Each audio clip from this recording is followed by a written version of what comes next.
Episode 4, Terror in the Treetops, and author Steve Manchester. We got activated on Christmas night, 1990, and we ended up in Iraq.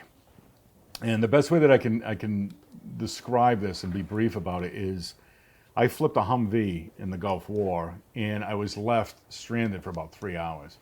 And it was the first time in my life that I ever felt alone. Like, I had worked in the prison. I was, real comfortable with conflict and confrontation. But it was bad. I mean, it was real bad. But it was a turning point. So the lowest part of my life actually became, the greatest opportunity to make this decision. So I decided not if, but when I get home, I'm going to chase down my dream and become a published author. I want to be a storyteller like my grandfather. This is Steve Manchester. If you follow his career at all, you'd certainly be aware that he did accomplish that dream of becoming a published author. More specifically, a multiple best-selling one. Steve's a good dude.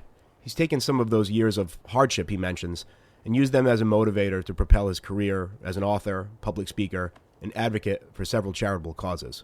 To give you a better picture of Steve, I'd say that his voice matches his personality and physicality. He's bold, big, gregarious, friendly, but also not the guy you want to mess with either.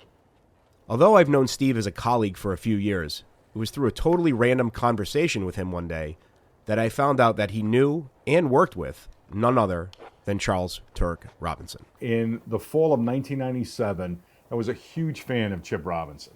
Right? I had read, New England Ghost Files, not once, but like multiple times.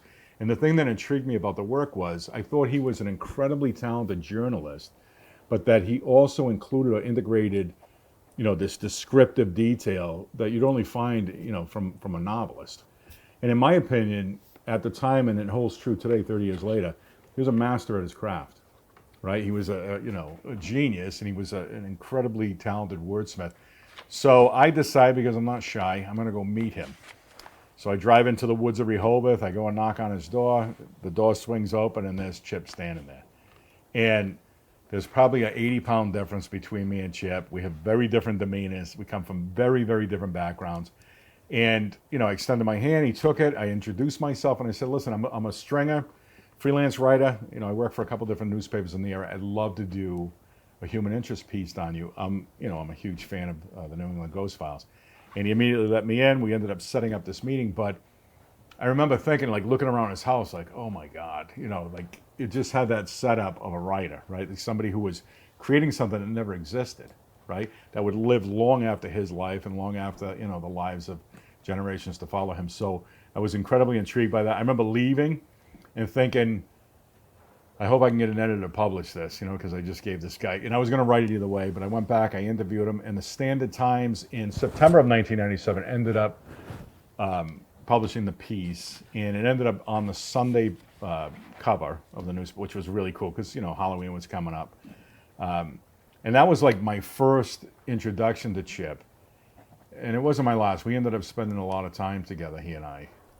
Steve and Chip were certainly an unlikely pairing, but clearly they were intrigued about each other enough, and on the craft of writing enough, to have an acquaintanceship that lasted a few years.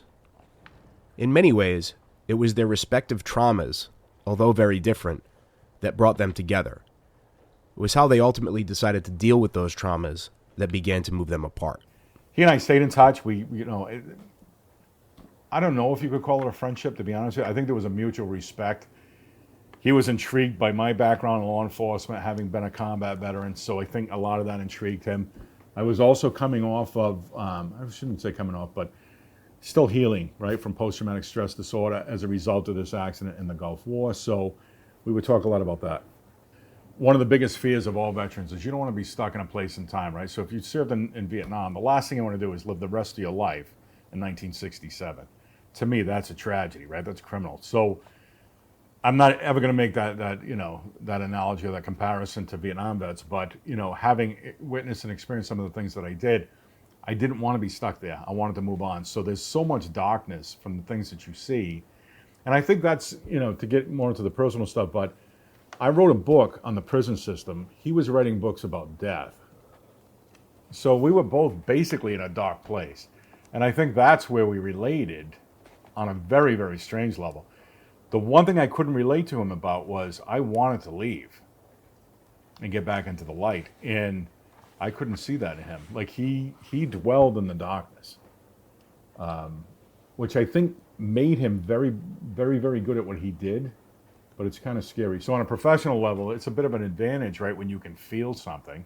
So as a writer, if I'm not crying, I don't expect my readers to cry, right? So if he's not scared, he's not scaring a reader.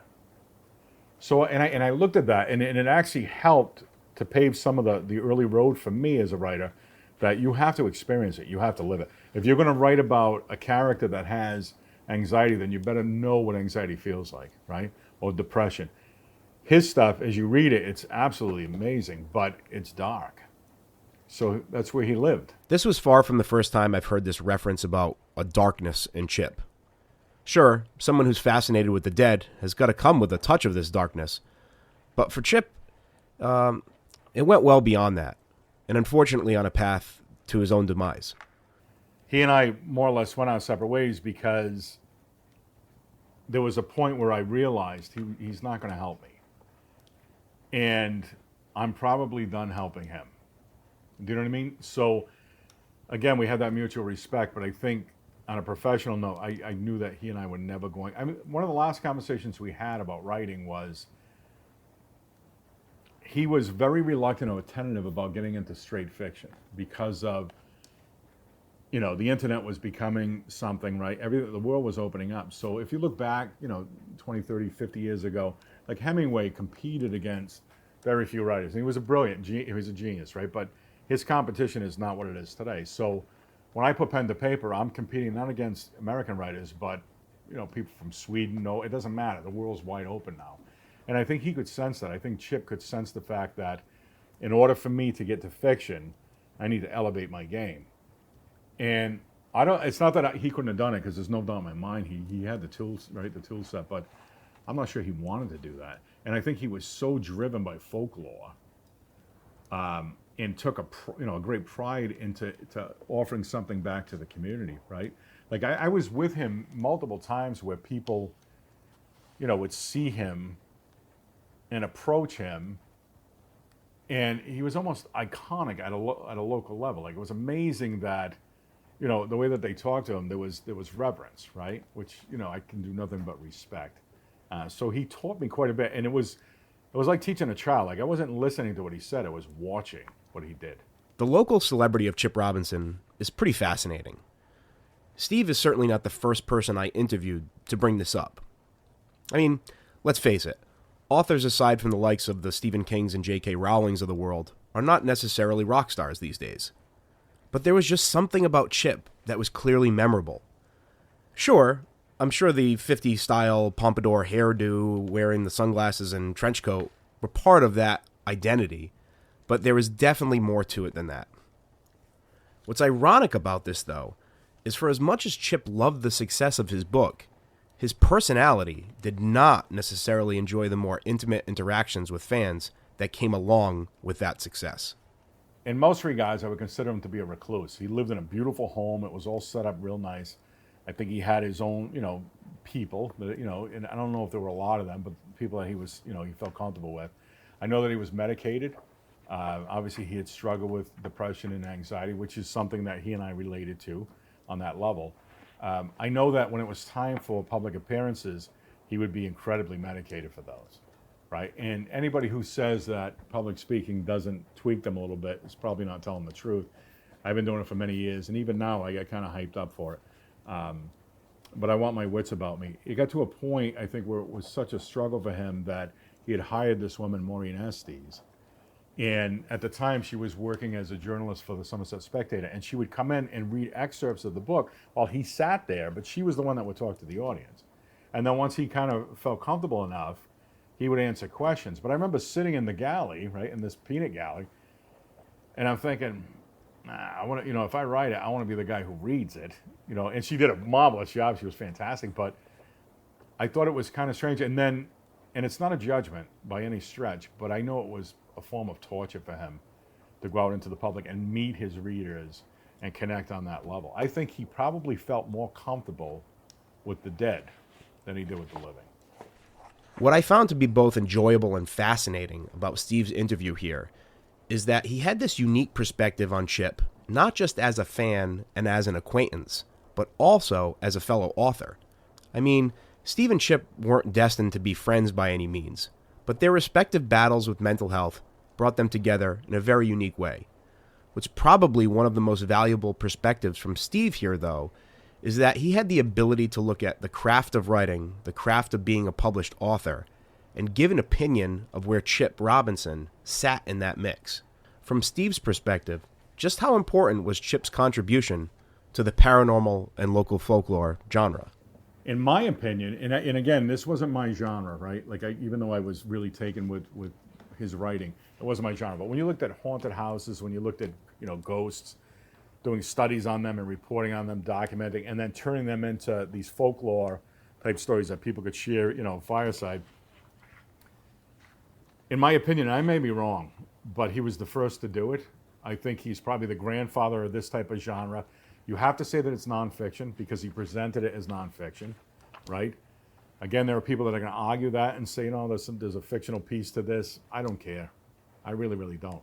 Like, he had gifts as a writer that he used when he put pen to paper, but I think writers who are doing anything close to him today have read New England Ghost Files, have studied New England Ghost Files, and, I can create the most horrifying fictional story, but if you know that it's fiction, that Steve Manchester was, downstairs drinking a pot of coffee and came up with this, how scary is it?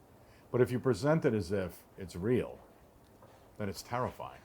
And it's this reference to terror that Steve mentions, which brings us to our next Ghost File story.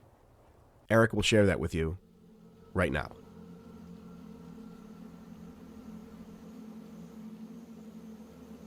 Ghost File number 17. Terror in the Treetops. Location: Green Mountains, Vermont. Number of witnesses: 3 or more. Interview dates: March 1992 and June 92. Dick and Marjorie Dennett, who live in Vermont's lovely Green Mountains, have experienced a unique type of haunting. They do not have a haunted house. What they did have on their property was a haunted tree. An old oak tree which allegedly exuded a very dark and frightening energy. Some very strange things happened in the immediate area of the tree, says Marjorie, and I definitely stopped going near it. Fortunately, it was on the far end of the property, opposite the pastures, and very far away from the house, so it was easy for me to avoid it. Still, in time, things got so frightening with that tree that we had to cut it down. Dick adds, the first disturbing occurrences took place about 20 years ago when we first bought the farm. One morning we found both of our cats dead, and they were lying right by that old oak tree. There were no signs of visible injuries, and we had the cats autopsied by our veterinarian. He found absolutely nothing wrong with them, and he was at a complete loss to explain how they had died. On other occasions, we found dead birds around the same tree, and that tree only. It was very perplexing. One time, adds Marjorie, I was taking a walk across the property with my dog Jasper. As we approached the oak tree, Jasper began to growl at it. Then he just dashed off, which is totally unlike him, as if he wanted to get away from that tree as quickly as possible. Many times after that, if I led Jasper anywhere near that tree, he would become extremely agitated and would growl at it. It was incredible the way the tree affected him. Finally, one afternoon, about 4 months later, I found him lying motionless by the tree. He was dead, like the cats. Dick and Marjorie indicate that their daughter also had a bizarre experience while playing near the tree many years ago. She was 6 or 7 at the time, and she came running to the house crying, Dick remembers. We asked her what had happened, and she said she had heard a disembodied voice by the tree. She said the voice sounded like a young boy's, that at first it was a friendly and gentle voice telling her she was pretty and other nice things, but after a while she said the voice suddenly changed. It began to get louder and angrier, yelling and cursing at her. This was very hard for us to believe at the time, but it was obvious to us something had frightened her terribly. She never played near that tree again. And it became even more ominous, says Marjorie. My father visited us in early 1973, and he had a heart attack while taking a walk on the property. Fortunately, he survived, but I find it strange that his heart attack took place right by that old oak tree. I think that something frightened him horribly there, but to this day, he won't talk about it. He gets very tense and edgy whenever I ask him about what happened that day. He doesn't reply, and he just leaves the room. Dick indicates that the strangest occurrence of all took place in July of 1973. I had just mowed the pastures, he recalls, and I was riding past the oak tree on my tractor. I suddenly noticed that there was a young boy, maybe 16 or 17, sitting up in one of the branches, staring down at me. I stopped the tractor next to the tree and called up to the boy and asked him who he was and what was he doing there. He responded by spitting at me and using all sorts of foul language. He looked very strange, very thin and pale. I told him to get off my property or I would call the police. But he began to laugh. I got back on the tractor and started back towards the house. As I began to drive away, I glanced back at the tree for one more look at this strange youngster. When I did, though, I was shocked to see that he was no longer there in the tree. He had simply vanished. 5 months later, at which point they were already contemplating cutting down the oak tree, even though it was one of the very few oaks on their property, Marjorie and Dick received a startling bit of information. The town tax assessor came out to the farm to reevaluate the property, says Marjorie. He's an old-timer in town, and he knows a lot about the town's history. When he came out to the farm, he asked us in passing if we knew about Joshua. We told him that we had no idea what he was talking about. He then proceeded to tell us about a boy named Joshua, the son of one of the farm's previous owners, who had killed himself on the property in 1943. When we asked him how he did it, the tax assessor pointed in the direction of the old oak tree and said that the boy had hanged himself from one of the tree's branches. Needless to say, this information was extremely disturbing to us. This was the same tree where all the weird things had been happening. When I heard that, adds Dick, I immediately cut down that tree. I didn't know if it would help or not, but I should have done it a lot sooner. It was obvious that there was something very wrong with that tree, and, as crazy as it sounds, I believe that that boy I saw up in the branches was the ghost of Joshua. Marjorie thinks she now may understand the haunting. Considering all that happened around the tree, it is our belief that Joshua's suicide, and we have no idea what caused it, remained unsolved. Maybe all of his anger, pain, and guilt were somehow still present at the scene of his death, attached to that oak tree, because that's where he hung himself. Somehow, when that tree was removed, the spirit, at least we think, moved out of the area. Maybe that's because the tree was no longer there to remind Joshua of his suicide. It seems silly, we realize, but the strange occurrences completely stopped after Dick cut down the tree.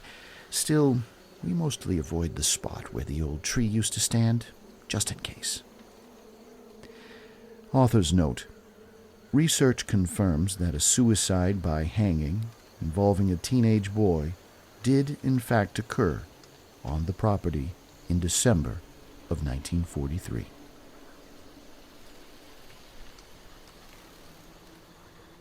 Before the Terror in the Treetops story, I mentioned Steve's valuable insight into the world of published writing. It was in this sense that he was really able to shed light not only on the industry as a whole, but where Ghost Files sat in that industry, and also some direct insights into Chip's dealings with the business of writing. It was clear that it was in this sense Chip had some difficulties. The publishing industry today and 30 years ago, the best way to describe it in one word is brutal. And what I mean by that is this is probably one of the only occupations where you get into it without, like if you want to become a doctor, you go to school, and if I do ABC all the way to Z, I become a doctor. If I want to become an attorney, I do X amount and I become an attorney. If I want to become a published author, how do you do that? Right? So the research really is on you. It's really difficult to even find colleges and universities to teach the publishing process, right? The rejection rate when Chip was writing, as well as today, hovers around 95%. So for every 100 manuscripts, there's 95 that are getting kicked, right? For me, I always looked at the 5.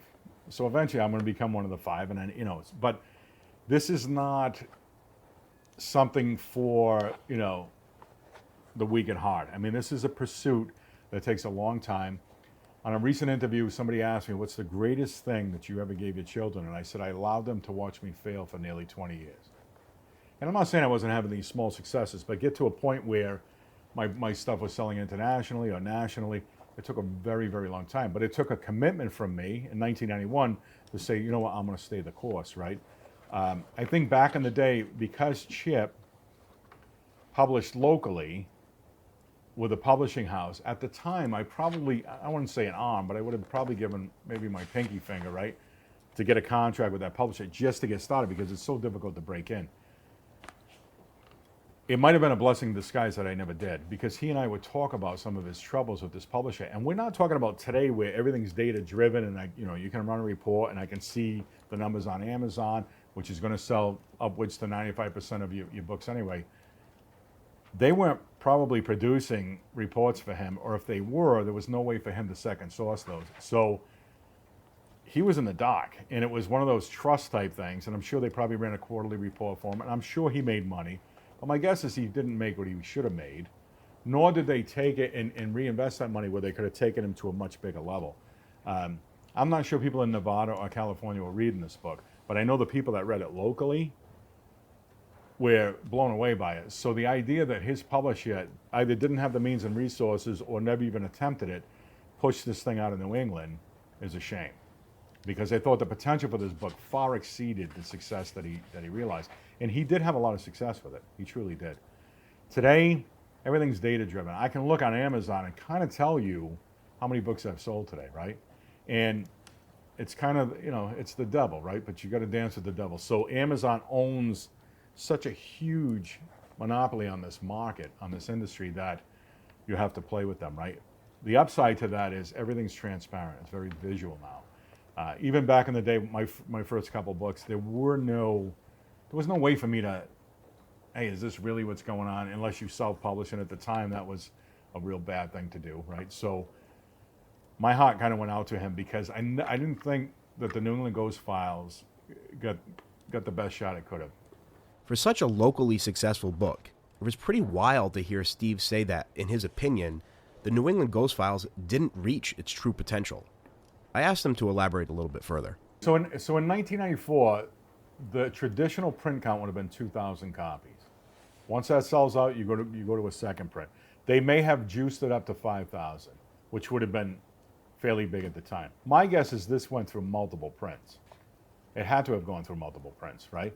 But he didn't have the exposure, nor did he have the distribution at the time to pump it out to other areas. And to your point, I'm not saying somebody in a station wagon, didn't visit their grandmother and then brought this thing back to Utah, which is, phenomenal. But as far as, word of mouth, he didn't have social media.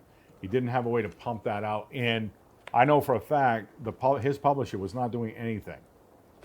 Really was doing nothing. So when he came out with the sequel, I don't want to say I was surprised, because I knew the work was something he was passionate about, but it was almost a good thing that he didn't need the money. What Chip achieved in notoriety from the New England Ghost Files was certainly not matched financially. Like Tressie, Steve had also verified this for me. Yeah, he thought he was being wronged tremendously by the publisher. He had talked about having court action or taking suit against them, because he didn't think that they were being honest with him. He, quote unquote, told me that, they owed him thousands, which they wouldn't pay. I believe the book was a bestseller, right? It never hit a bestsellers list because, first and foremost, you would need a publisher to be very transparent and be very honest about that, to say, hey, we sold 50,000 copies, therefore, the book at number 2 sold, 48,000 copies. So unless you have those numbers to quantify it, which I don't think they were publishing to anybody, I don't think they were, sharing that with anybody. So I think in many respects, you got screwed. In my opinion, I don't always believe this, regardless of what anybody tells me. This was a best-selling book in its time, but it was stunted because you had the wrong publisher, right? And again, I keep going back to the potential, but of all the books I've read in the last 30 years, and we're talking a lot. I mean, I do a lot of research.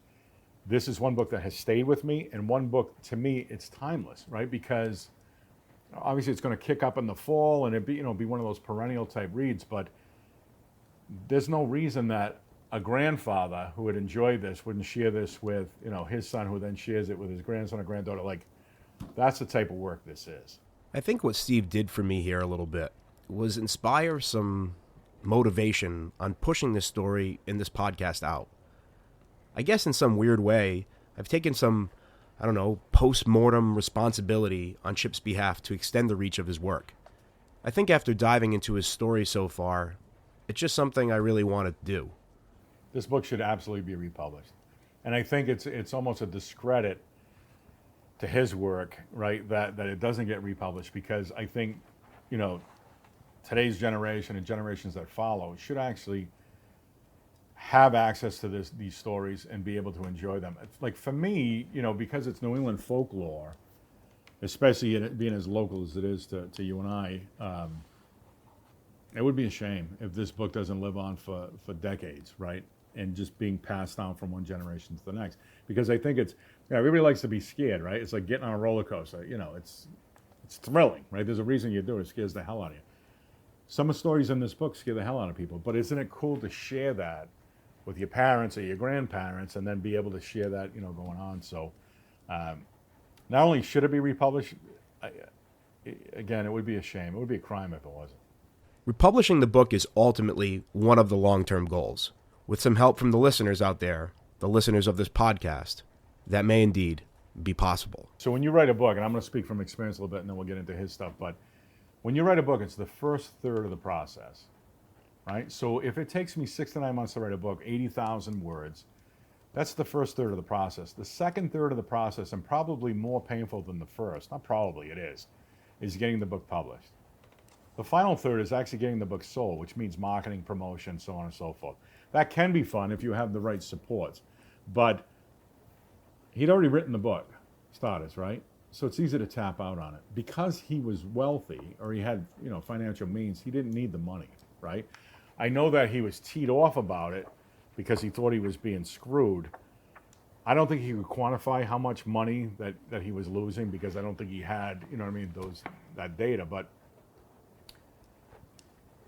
for me, I think because it was a mix, and it was like a bad storm, if you know what I mean. One, he had enough money that he didn't need to care. Two, he would have had to go back out into the world and deal with rejection, right? And just because the book did well with Covered Bridge Press, a lot of it's contractual. Some of it would have been, now I have to push it back out, and now you have to deal with, the rejection of agents, publishers, so on and so forth. Again, I don't know, and I don't want to diagnose him, but agoraphobia, he had a really difficult time leaving his house. The vast majority of the time that I spent, talking with him and time with him was in his home. It was not in my home. It was in his home. And when he went out to public appearances, he had a real difficult time. So for me, a person with that type of mindset to take on that again, he's already gone through it, and he's probably suffered as a result.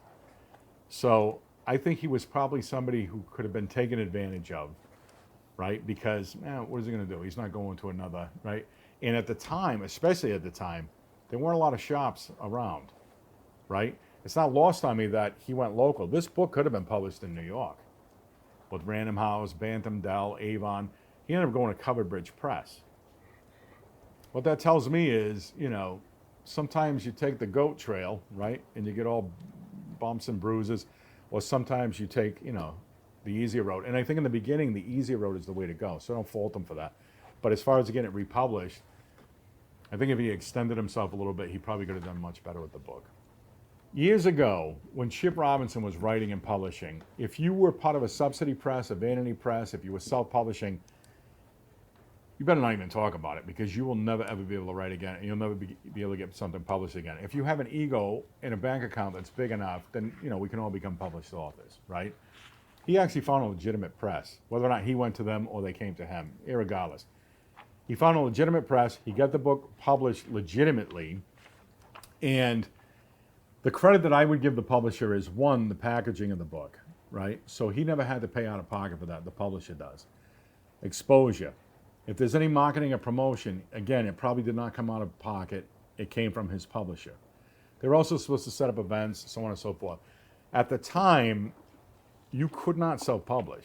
Today, things have changed dramatically. I mean, I think 70% of the people that are being published today, and they're doing it at a level that Random House and Penguin Putnam are doing it, right? So they're putting out books of equal quality. Back then, you didn't have that option, right? I think if Chip was, still alive today and he and I sat down and talked, I would actually try to talk him into going to Amazon directly with this book, because I think because of their reach and their distribution, and you know what I mean? Because it's not, it's already there. It's done, right? And it's, again, it has that iconic feel. His publisher, in my opinion, gained much more than they gave. They took a lot more than they gave. The story about the publishing of this book and the controversy around it has, in itself, turned into a much larger story. I'm still looking into this, but if you, the listener, has any information that you could share on this, specifically on Covered Bridge Press, it'd be incredibly helpful. Please reach out to us. Regardless of past success, hardship, and whether or not the book received the credit and or money it was due, one thing remains. The New England Ghost Files was indeed special. Chip Robinson had created a local cult classic that has stood the test of time. And I think that was the genius of Chip Robinson. So anybody who followed him, I remember at the time taking great pride in that he was our guy. The New England Ghost Files, he comes from basically our backyard. And there are people all over the country that are going to read this. And then I don't know how many books have been published on ghosts, apparitions, haunted houses since then. You have to think thousands. And I would say probably the vast majority of the percentage of those were inspired by this book. I think Chip was successful on many different levels because he was a phenomenal researcher. And he attacked things as a journalist. So if you think about that, as a fiction writer today, and I started writing nonfiction, but now I write novels, so I make everything up. So the worst thing I can be is anything older than 8 years old, right? So it's all about my imagination and, but for Chip, I think he attacked it as a journalist, where he would get in and kind of research it and break it down. What I loved about Chip's work, and I'm not sure he would agree with me on this, but he reminded me of my grandfather in that I couldn't tell what was fact or fiction, what was real or not real. And for me, it never mattered, because the one thing I have learned, and this is something that Chip Robinson taught me, is your work has to be real and relatable, and it has to invoke emotion. And anybody who reads the New England Ghost Files, if you're not tweaked by that, don't feel the goosebumps or the hair on the back of your neck stand up a little bit, there's something not right with you. You might want to head off to therapy, because it'll freak you out. And it freaks people out from early adulthood all the way through. I've had multiple conversations about this book where, hey, do you think it was real? And my question to that is, does it matter? I mean, it's real to me. And especially around Halloween time, when you crack this thing open, right? I can't drive down Route 44 and not look for a redheaded apparition, right? So, and that's, and I read this thing 30 years ago, so it's had that profound effect on me. And the longevity of the effect has been amazing. So I think the genius of Chip Robinson was he attacked this like, he was documenting history. But the way that he told it was as a very gifted fiction writer, right? So somewhere in the middle there is the truth. And it's somewhere in the middle here where I also caught on to a much bigger story than the drama surrounding Chip's publisher. It's the story, the research, and the quest to qualify the level of truth behind the New England Ghost Files. Next time on the New England Ghost Files, Resurrected.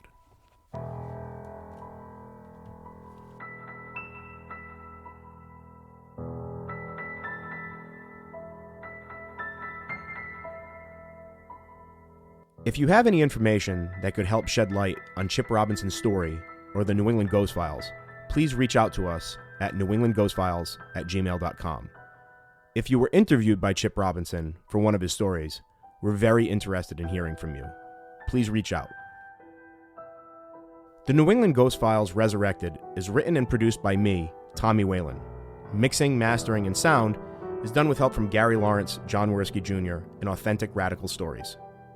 Ghost File narration is done by Eric R. Paradise.